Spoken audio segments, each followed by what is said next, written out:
sports and entertainment law. He is joining me in studio. Good to see you again. Oh, it's a pleasure, Marcy. What's at the crux of this lawsuit?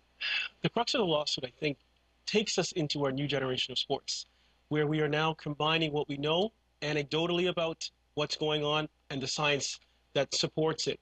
There has been a lot of debate about the neurological and scientific basis for concussions. It's taken a huge step forward, but the leagues themselves, we've never been able to penetrate and get some real acknowledgement from them. But isn't that almost common knowledge? I mean, how can you accuse the NFL of concealing this information? Don't we all know, isn't it common sense that if you get knocked to the head repeatedly, that there are going to be long-term health consequences?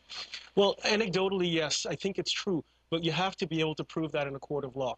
And what you have to be able to prove, and initially what the NFL had said was, issues of health and safety, those fall at the feet of the individual clubs. It's not an issue, it's a collective bargaining issue, and so it doesn't fall with the league.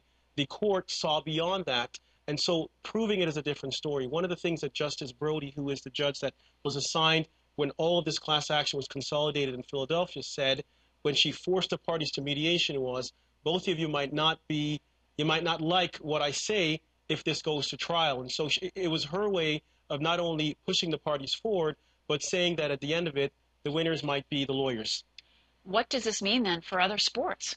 I think it's a huge watershed moment. It changes everything because we've been on the air before talking about other litigation that's out there, whether it's with the NCAA or other parties. We've also said that there's something that's coming down the works with the NFL, with the NHL, with other leagues. But I think this is the first time that we actually have a league involved with this type of concussive, direct, blunt trauma to the athlete and an acknowledgement. Now, the league is smart to say that it wasn't a direct admission, but you don't pay that kind of money unless you know there's something behind the science. And so what does this mean for players in the NFL right now? Because it's not like head injuries are going to go away. It seems part and parcel of the sport.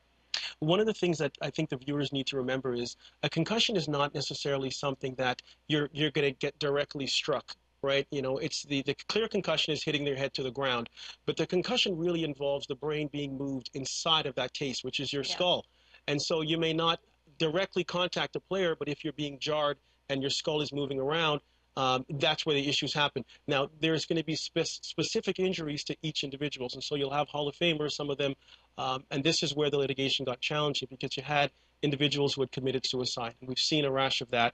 We've had individuals who were clearly going through ALS, dementia, and other really debilitating and compassionate types of disabilities, and I think the suit helps because it gives those individuals some money to deal with their direct costs. And mind you, this is in an era with the old players that weren't making the kind of money that we see so common today.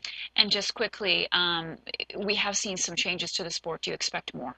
Well, the good changes we've seen, I think where it's going now, everyone's happy. One of the key rules is having not just medical personnel on the sidelines, but independent people who are not held accountable to either the clubs or the league. And so that was a change people wanted to see. I think going forward, the rules have been tweaked to satisfy people, but I think what this case is about is revisiting the past and doing right by the individuals where the league was built upon. All right. Laith Ghafoor, always great to speak with you. Thank you so much. My pleasure.